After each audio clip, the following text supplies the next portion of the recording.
جی دیکھیے، اس میں 3 ممالک جو ہے اب تک ان کی فہرست میں، جو سر فہرست جو ممالک ہے اس میں ترکیے کا آ چکا ہے ایک نام،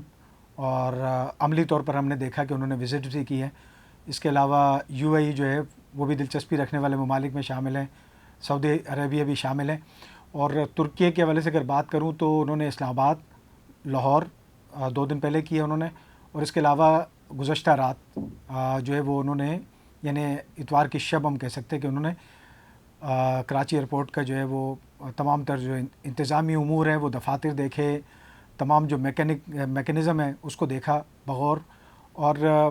یہ تو طے شدہ بات ہے، اور حکومتی سطح پر بھی اب اس کو کہہ دیا گیا ببانگ دہل کے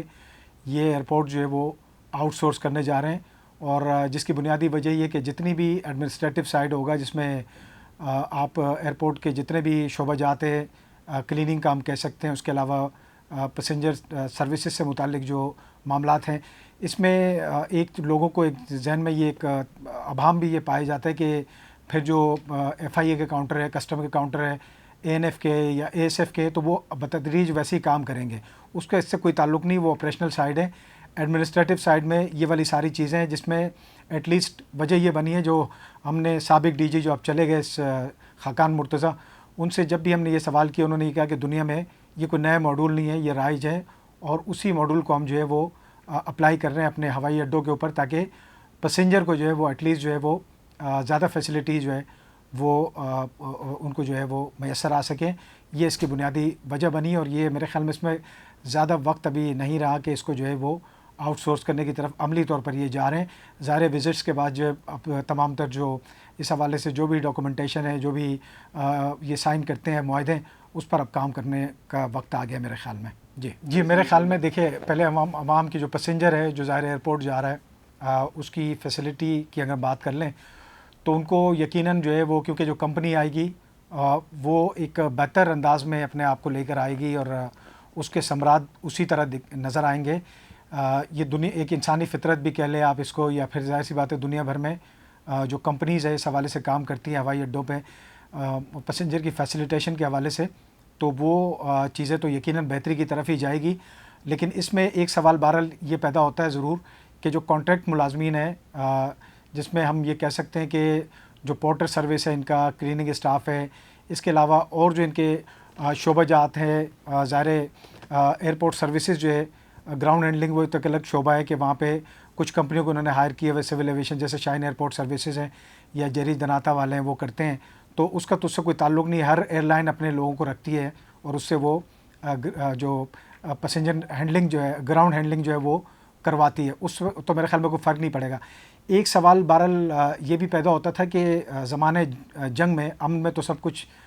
ٹھیک چل رہا ہوتا ہے، زمانہ جنگ میں جو ہے پھر آپ کے جو ایئرپورٹس ہیں یا پھر آپ کے ریلوے اسٹیشنز ہیں، یہ تمام جو ہے وہ ان کی ایس او پی بالکل مختلف ہو جاتی ہے۔ لیکن جب بھی سول ایویشن اتھارٹی سے ہم نے سوال کیا تو انہوں نے کہا کہ اے ٹی سی یا دیگر، یعنی ایئر ٹریفک کنٹرولر والی سائڈ ہو گئی، یا دیگر جو آپریشنل جو معاملات ہیں اس میں ان کمپنیز کو کوئی عمل دخل نہیں ہوگا، اور یہ وہاں تک جو ہے یا رسائی آپ اگر باشگاف الفاظ میں کہیں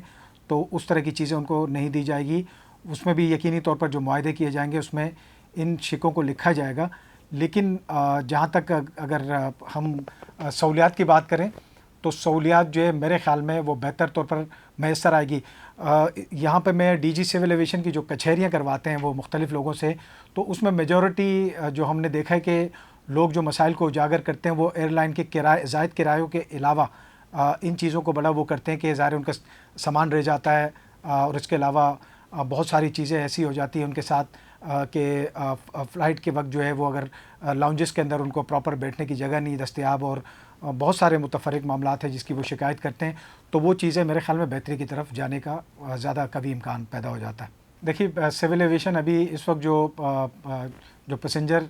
جب ایئرپورٹ کے اندر انٹر ہوتا ہے تو اس کی ایک فیس ہے، بڑی منیمائز قسم کی فیس ہے، تو وہ وصول کر رہے ہیں پر ٹکٹ، اور ظاہر ہے جو جتنے بھی ایئرکرافٹ ٹیک کرتے ہیں چاہے وہ ڈومیسٹک ہو انٹرنیشنل ہو، اس کے اوپر ان کی وہ فیس لاگو ہے۔ وہ کمپنی جب آئے گی، اب یہ معاہدے چونکہ ان کے ابھی اوپن نہیں ہوئے ہیں کہ اس صورت میں، یعنی 1 سال تک تو مجھے نہیں لگ رہا کہ کوئی اس قسم کا اضافہ ہوگا، لیکن اس کے بعد گریجولی ظاہر سی بات ہے وہ جب لوگوں کو سہولیات مہیا کریں گے تو اس میں مزید جو ہے وہ چیزوں کا یہ امکان پیدا ہو سکتا ہے کہ وہ اس طرح کے ٹیکسز جو ہے وہ لاگو کر سکیں، چونکہ وہ جب ظاہر ہے جب آپ کو ایک سہولت دے رہا ہے تو سہولت کی بنیاد پہ جو ہے وہ ان چیزوں کو لاگو کر سکتے ہیں، لیکن وہ کوئی اتنا مارکت الارا میرے خیال میں نہیں ہوگا، کیونکہ پاکستان جو ہے وہ تھرڈ کنٹری میں شمار ہوتا ہے، اور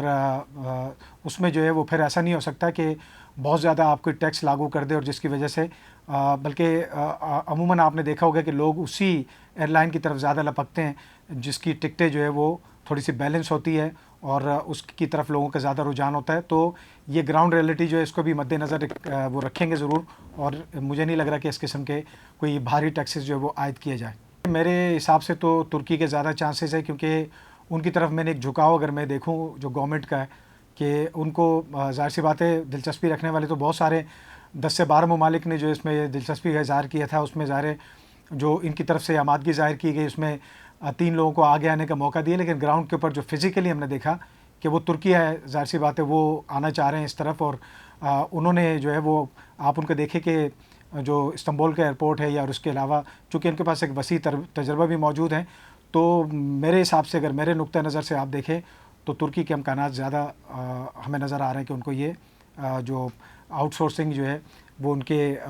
یہ فیصلہ ان کے حق میں ہو جائے گا. لیکن اس میں ظاہر ہے وہ جو گورنمنٹ کی ایس او پی ہے اس حوالے سے وہ تمام چیزوں کو شکوں کو وہ پورا کریں گے، اور اس کے بعد ظاہر ہے یہ سارا سلسلہ حوالے کیا جائے گا.